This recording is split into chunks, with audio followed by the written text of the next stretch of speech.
یہ ایک حقیقت ہے کہ ہماری اسی دنیا میں انسانوں کے علاوہ ایک اور ایسی سمجھدار اور طاقتور مخلوق بھی رہتی ہے جسے انسانوں کی ہی طرح فیصلہ کرنے کا اختیار دیا گیا ہے کہ چاہے تو کسی بات کو مان لیں اور چاہے تو انکار کر دیں۔ فرشتوں کی طرح وہ اللہ تعالیٰ کے ہر حکم کے پابند نہیں ہیں اور وہ مخلوق ہے جنات۔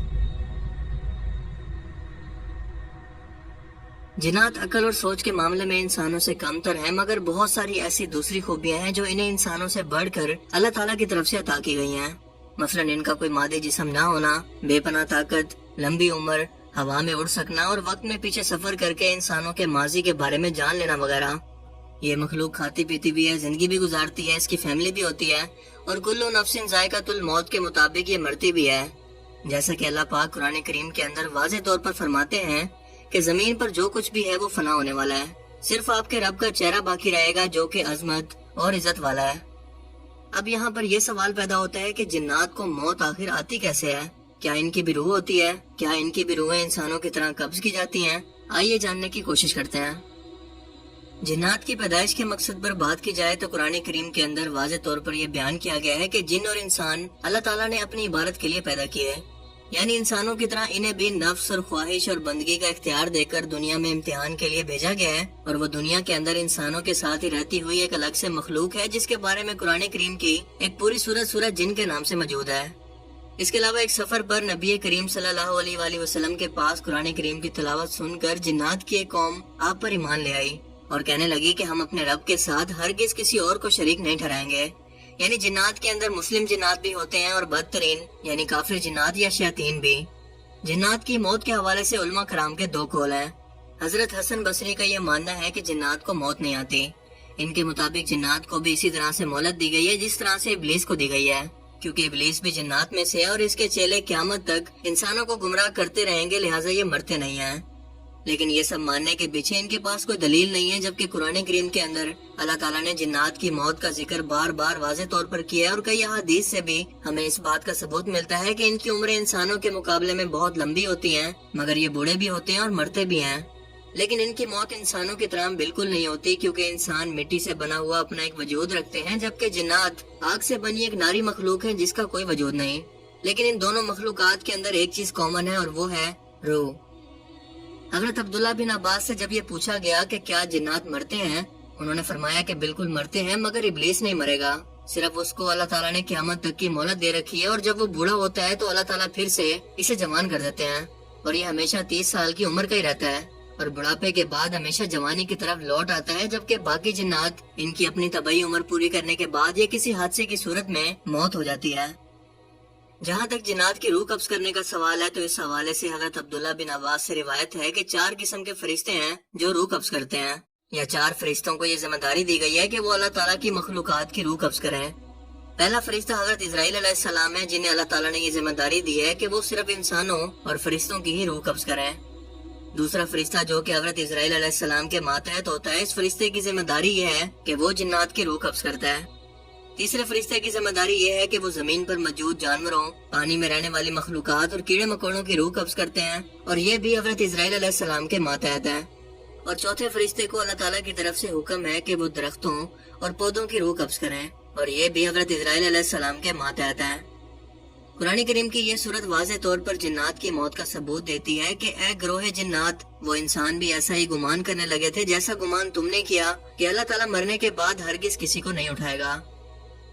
دوستو، جنات اور انسان دونوں کے اندر روحیں پائی جاتی ہیں، مگر فرق یہ ہے کہ ہماری روح جو ایک مادی جسم کے اندر موجود ہے، موت کے وقت جسم کو چھوڑ کر عالم برزخ کے اندر چلی جاتی ہے، جبکہ جنات کی روح انرجی یا کسی کرنٹ کی صورت میں ہوتی ہے۔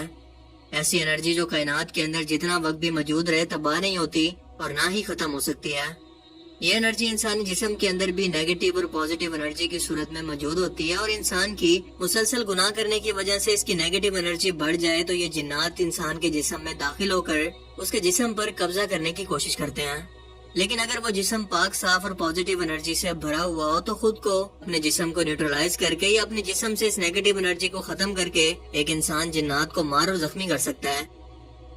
اسی لیے اللہ کے رسول صلی اللہ علیہ وآلہ وسلم نے جنات کے بارے میں فرمایا کہ جن انسان کے جسم میں خون کی طرح دوڑتے ہیں، اسے گناہ کی طرف مائل کرنے کی کوشش کرتے ہیں کہ اس کا دل برے خیالات اور نیگیٹو انرجی سے بھر جائے۔ لیکن جب وہ شخص اللہ کا ذکر کرتا ہے، اللہ تعالیٰ سے مدد مانگتا ہے، تو اس کے جسم کے اندر نور کے جیسی پازیٹیو انرجی داخل ہو کر اس نیگیٹو انرجی کو یا شیطانی جنات کو ختم کر دیتی ہے۔ اس ٹاپک پر میری ایک پوری ویڈیو موجود ہے، جسے اگر آپ دیکھنا چاہتے ہیں تو اس کا لنک آپ کو نیچے ڈسکرپشن میں یا اوپر آئی بٹن پر مل جائے گا۔ جنات کی موت اور بھی کئی طریقوں سے ہوتی ہے۔ ایک تو طبعی موت، جو کہ وہ بوڑھا ہو کر کئی سو سال کے بعد مرتے ہیں۔ اس کے علاوہ اگر کوئی جن کسی جانور کی شکل بدل کر انسانوں کے سامنے آ جائے اور کوئی انسان اس جانور کو مثلاً کتے یا بلی وغیرہ کو مار دے، تو وہ جن بھی اصل میں مر جائے گا۔ جیسا کہ روایت سے ہمیں پتہ چلتا ہے کہ ایک صحابی حضرت محمد بن نعمان انصاری رحمۃ اللہ علیہ اپنی قیام گاہ کے اندر آرام فرما رہے تھے کہ اچانک ان کے سامنے ایک ہولناک قسم کا ہفتہ ظاہر ہوا، جس سے وہ خوفزدہ ہو گئے اور اس کو مار ڈالا۔ اس واقعے کے کچھ ہی دیر کے بعد وہ اپنے گھر سے کہیں پر غائب ہو گئے۔ دراصل ان کو جنات اٹھا کر اپنے ساتھ لے گئے اور جنوں کے قاضی کے سامنے انہیں پیش کیا اور بتایا گیا کہ انہوں نے ایک جن کو قتل کر دیا اور ان کے مقتولین نے ان پر قتل کا دعویٰ کیا ہے۔ حضرت محمد بن نعمان انصاری نے اس سے انکار کیا اور کہا کہ میں نے کسی جن کو قتل نہیں کیا۔ تو قاضی نے پھر سوال کیا کہ مقتول کس شکل کے اندر تھا۔ بتایا گیا کہ وہ افتحی کی شکل کے اندر تھا۔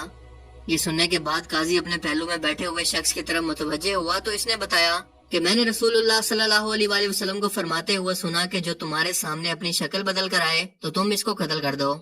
یوں اس جن قاضی نے حضرت محمد بن نعمان انصاری کو رہا کر دیا اور وہ اپنے گھر لوٹ آئے۔ اسی طرح سے ایک اور صحابی کے بارے میں روایت ہے کہ ان کے گھر پر بار بار ایک افسہ موجود ہوتا، انہوں نے اس افسہ کو مار دیا۔ آپ صلی اللہ علیہ وآلہ وسلم کی خدمت میں پیش ہو کر جب انہوں نے اس واقعے کو پیش کیا تو نبی کریم صلی اللہ علیہ وآلہ وسلم نے اس بات کی تصدیق کی کہ وہ ایک جن تھا۔ آپ نے فرمایا کہ جب کوئی بھی سام تمہارے سامنے آئے تو 3 بار اذان دو یا اسے 3 بار وارننگ دو کہ وہ سامنے سے چلا جائے، اور اگر وہ وہاں سے نہ جائے تو اسے قتل کر دو، کیونکہ اگر وہ کوئی جن ہوگا تو وہاں سے چلا جائے گا۔ اس کے علاوہ جنات ایک دوسرے سے جنگیں کر کے بھی انسانوں کی طرح ایک دوسرے کو قتل کرتے ہیں، جیسا کہ زمین پر انسانوں کے باپ حضرت آدم علیہ السلام کی تشریف آوری سے پہلے زمین پر جنات آباد تھے اور ایک دوسرے کو جنگیں کر کے مسلسل قتل کیا کرتے ہیں، مگر حضرت آدم علیہ السلام کی آمد کے بعد انہیں ویران اور بیابان جگہوں پر جنگ کے اندر شکست دے کر فرشتوں کی ایک جماعت نے قید کر دیا، جس کے کمانڈر حضرت جبرائیل علیہ السلام تھے۔ سورہ البقرہ کے اندر ارشاد ہوتا ہے کہ جب اللہ تعالیٰ نے فرشتوں سے فرمایا کہ میں زمین پر اپنا خلیفہ بنانے والا ہوں، تب فرشتوں نے جنات کی وجہ سے یہ سوال کیا کہ اے اللہ، پھر سے ایک ایسی سرکش اور نافرمان مخلوق کو پیدا کرنے والا ہے جیسا کہ جنات؟ تب اللہ تعالیٰ نے فرمایا کہ میں وہ کچھ جانتا ہوں جو تم نہیں جانتے۔ اس کے علاوہ جنات کو آگ میں جلا کر مارنے کے دعوے جو کہ عاملین اور ڈھونگی بابا کرتے ہیں، وہ سب کے سب غلط ہیں، کیونکہ پہلی بات تو یہ ہے کہ جنات کو آگ سے ہی بنایا گیا، اور دوسری بات کہ نہ تو ان کا کوئی انسانوں کی طرح جسم ہے جو دنیاوی آگ میں جل سکے، جبکہ جہنم کی آگ اس دنیا کی آگ سے 70 گنا زیادہ خطرناک اور شدید ہے، جس کا ایندھن کافر اور شیطان جنات ہوں گے، یعنی ان کے جلنے کی وجہ سے جہنم کی آگ مزید بڑھے گی۔ اللہ تعالی ہمیں جہنم سے بچائے اور سمجھنے کی توفیق عطا فرمائے، آمین۔